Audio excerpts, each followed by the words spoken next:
would like to introduce Zhongming. He will talk to us in the next point of the agenda about energy-driven urban design.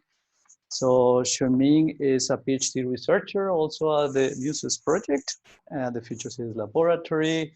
He holds degrees both in architecture and urban design. His PhD research focuses on energy-driven urban design. He will explain more about what it is in this presentation and how he can apply this concept in districts in high-density cities such as Singapore. His research aims at finding the interdependencies between urban design parameters and the performance of energy system. So welcome, Zhongming. The floor is yours. All right, thank you, Jimeno. So hi, everyone. My name is Zhongming, a PhD candidate with ETH Zurich based at the Future Cities Laboratory in Singapore. I'm the urban designer of the team, and welcome to my presentation. When we talk about how the urban designers and energy engineers are working together, we can usually make two observations.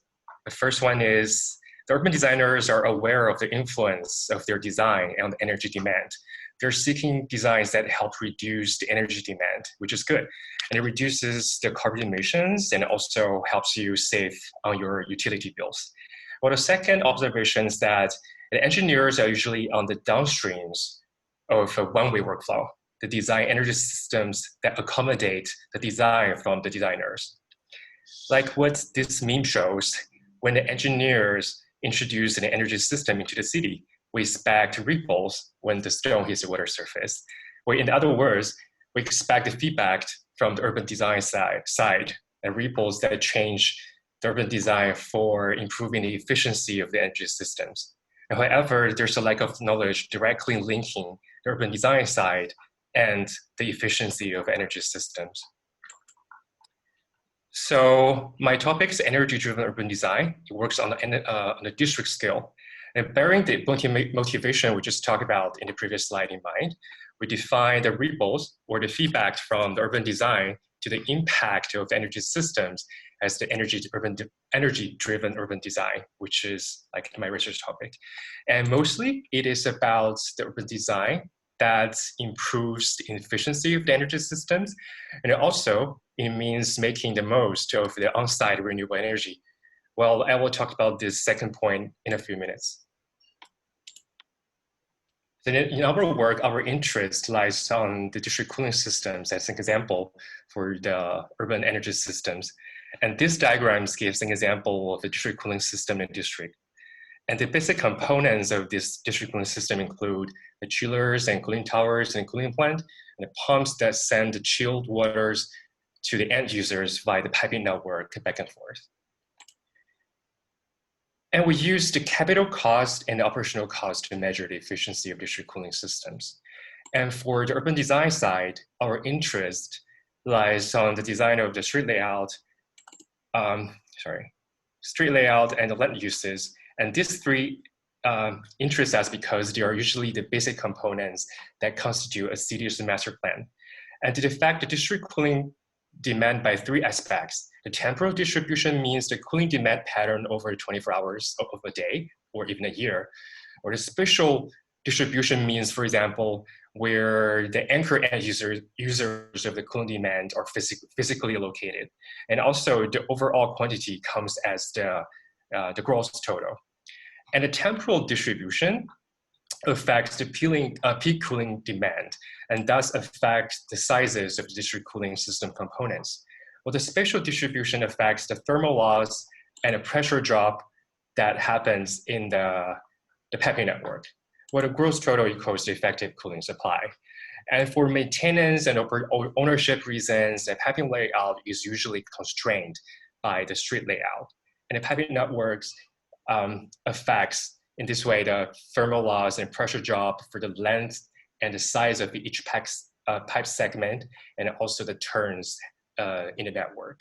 And additionally, the thermal loss may even change the peak cooling demand and thus change the size of each district cooling system component. Well, energy-driven urban design reverses all these errors, and it aims to see the ripples or the feedback from the urban design when the efficiency of the energy system is prioritized. So our focus of urban design lies on street grids, land uses, and the density distributions.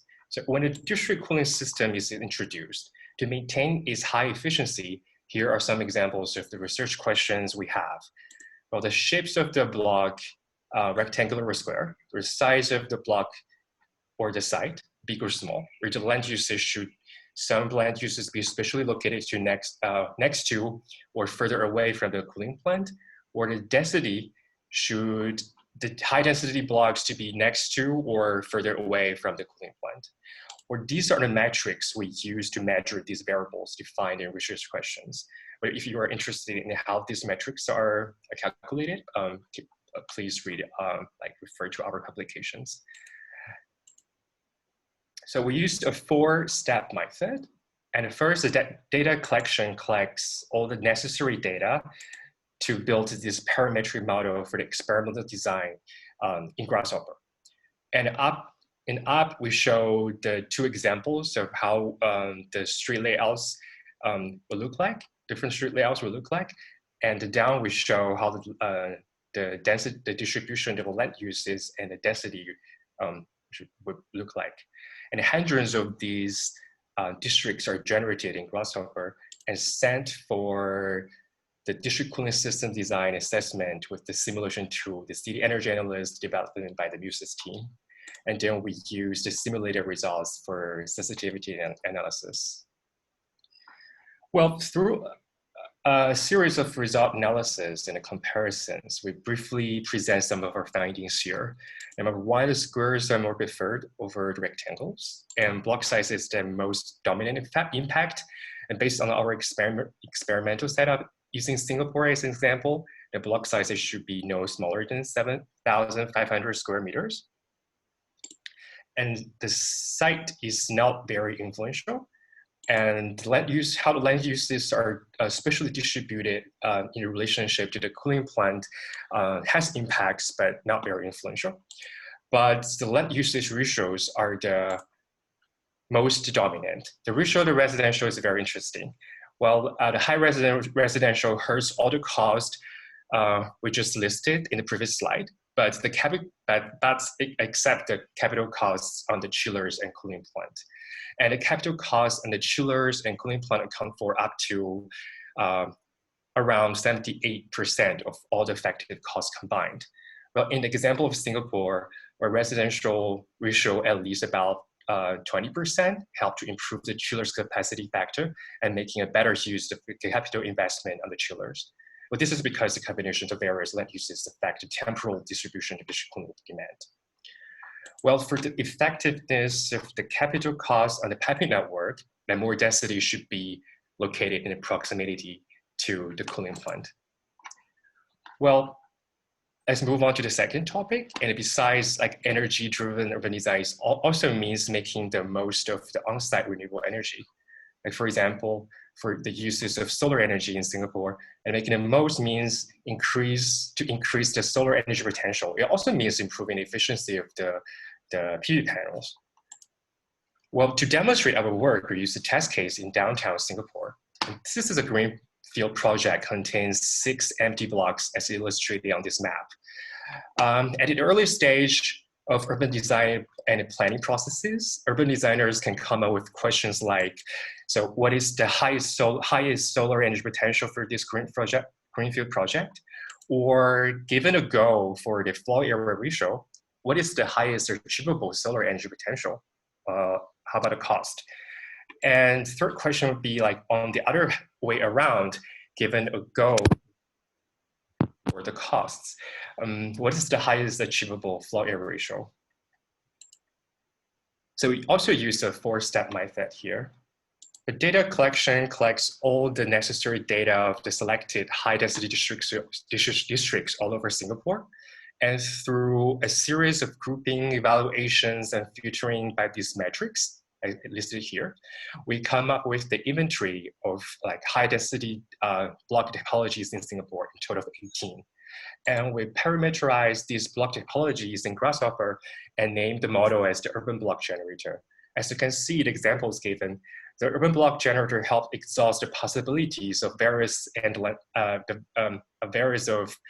different land subdivisions, or the number of building fragments, etc. And the higher resolution of the building volumes means like for facade surfaces for PV panel installations. And then we send the generated designs to the city energy analyst for simulations. And the results could be including the solar energy penetration. It means the share of the total energy demand met by the PV electricity yields, or the annualized capital cost on the PV panels per floor area, or which measures the cost effectiveness of the investment on the PV panels. So back to the example, we use this the coupling of the urban block generator with the city energy analyst. We produced results listed here to answer the first research questions. Well, to answer the other two research questions, we benchmarked the solar energy penetration and the cost of the 18 topologies. The result provide rules of thumb, like answers to the two research questions and urban design options for the urban designer.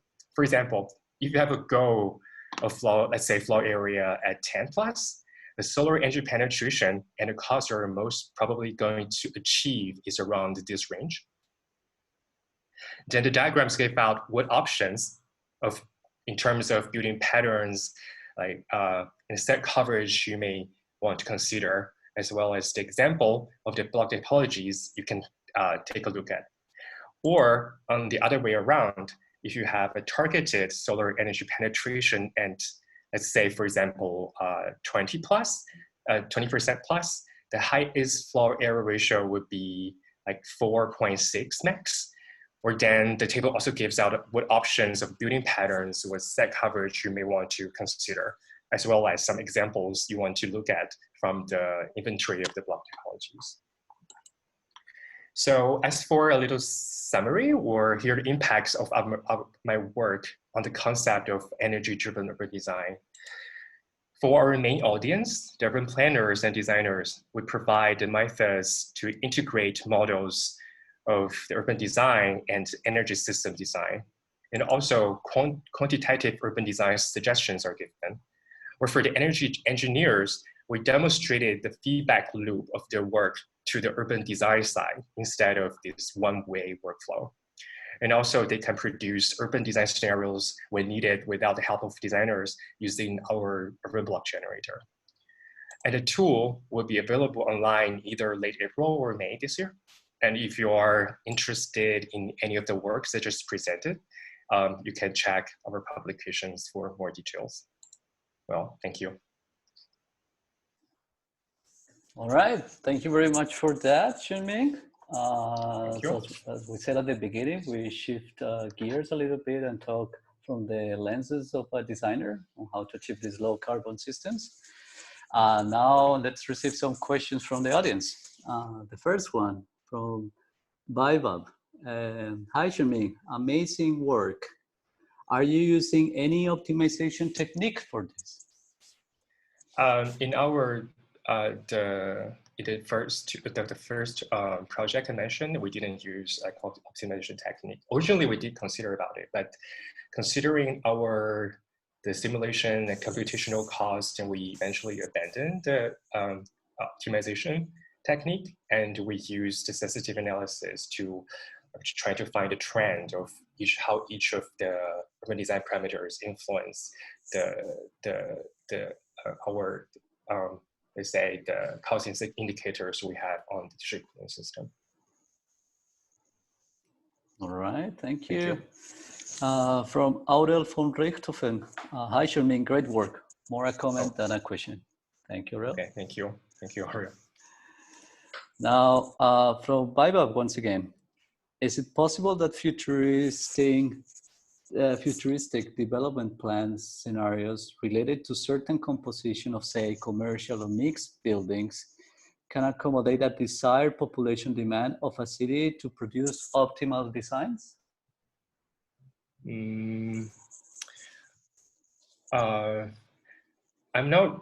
Let me paraphrase the questions. You mean, is it? I'm not sure I understand the question correctly. Is it possible mixed use? Okay, let's come back to that question later on. Okay. Let's move on to the next question.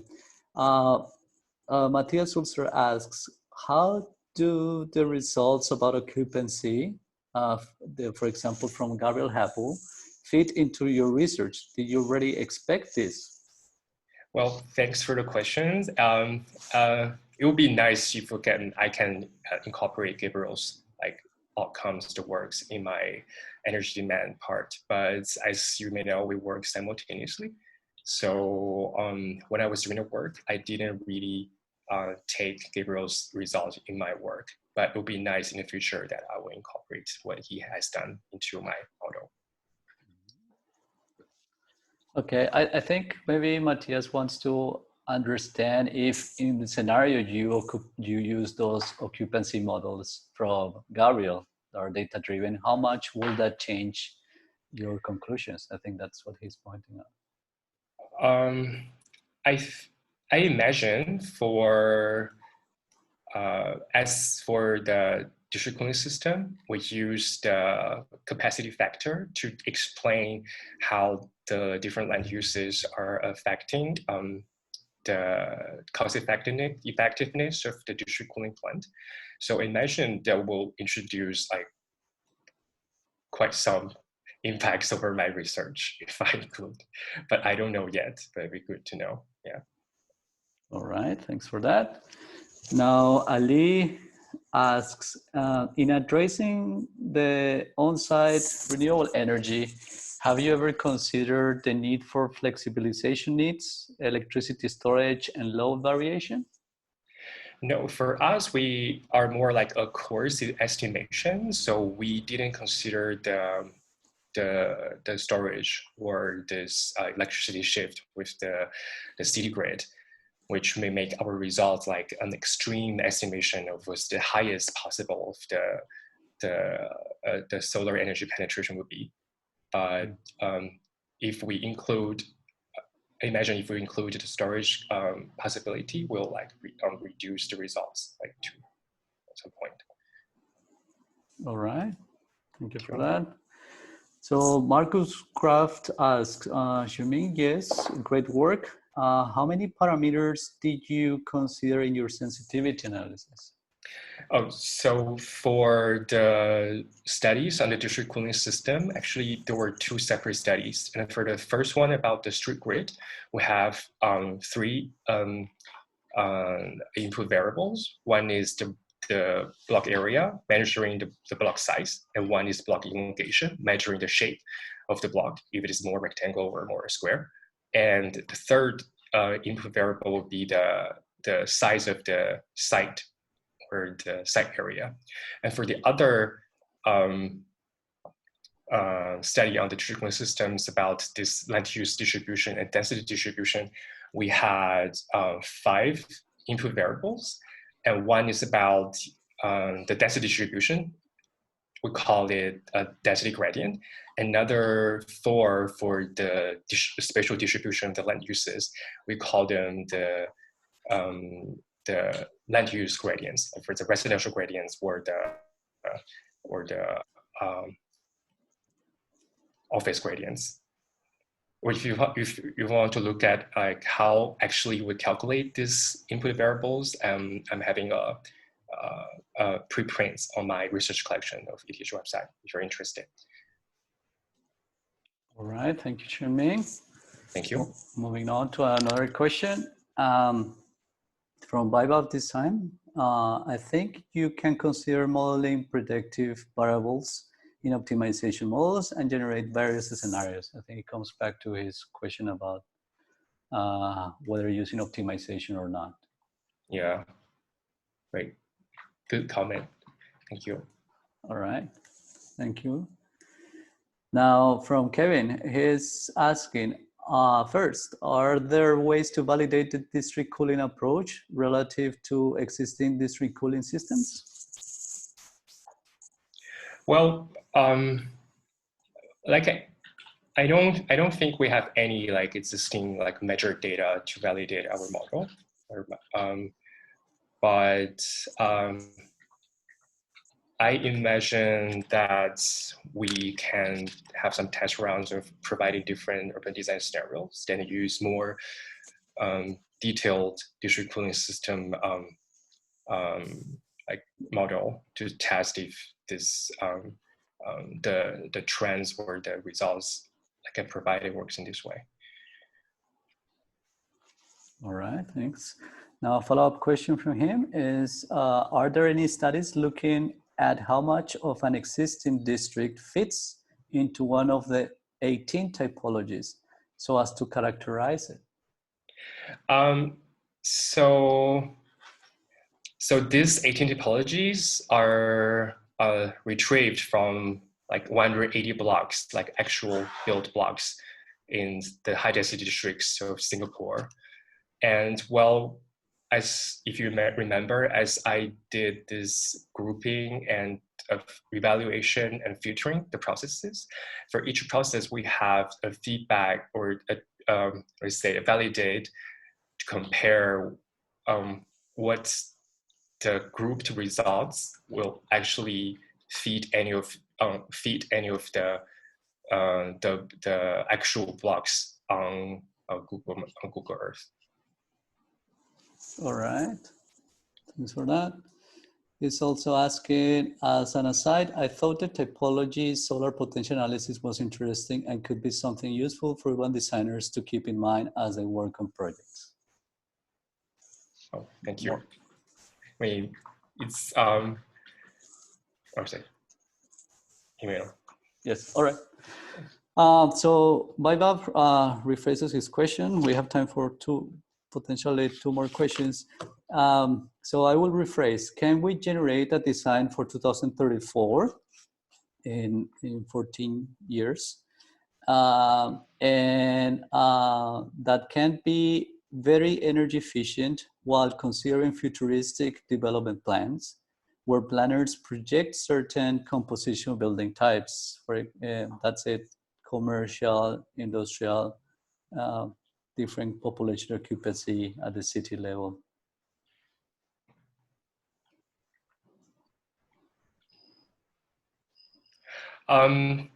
I think for our research, our assumption is that we face the near future, like 10 or 20 years. So we are using the existing building blocks to retrieve our building block typologies and set the boundaries for the design variables in the sensitive analysis. But it's definitely possible. It's definitely possible if we have if we integrate some more of other inputs from the other aspects of urban design, like facing the futuristic development plans, like which is like introducing more constraints from other aspects of the urban design. All right. And the last question by Fabian Clavia. Great work. According to you, how will energy-driven urban design change the planning workflow? That's a very good question. At the very beginning, I was of my PhD research. I was literaturing on the building regulations or the building policies that can incentivize you or anyone to embrace certain new type of energy technology. Well, I think that's a good direction we can go. Like if the planning authority likes the idea, or they can introduce like incentives for the how can I say, the building policies, and to have more people like embrace this idea. But at the same time, we also face a reality problem is that in real urban design processes, the urban designers or the planners are already facing a lot of different like negotiations from all other like mobility or urban vitality or real estate, all other aspects. I think we'd be happy to be part of this negotiation processes, but it depends on like how like this how can I say, this work will actually go into a more practice level from what we are doing in this quite theoretical level. Thank you. All right. Maybe as a comment to that, as I indicated at the beginning, I think we have to also rethink how this planning workflow goes. And if we want to incorporate these parameters from the very beginning, we also have to change this kind of linear and kind of isolated sequence that is currently happening. Otherwise, there's no chance. And as Zhongming rightly said, there's a lot of parameters, so this is not an easy task. But hopefully, if we change the setup and work instead of a straight linear fashion with isolated entities as it is right now into a more like integrative and iterative loop that looks at those problems in a joint way from the very beginning, I think there's a chance to embed more of those parameters in urban design. Okay, thank you very much. Thank you, everyone. Imeno and Zhongming.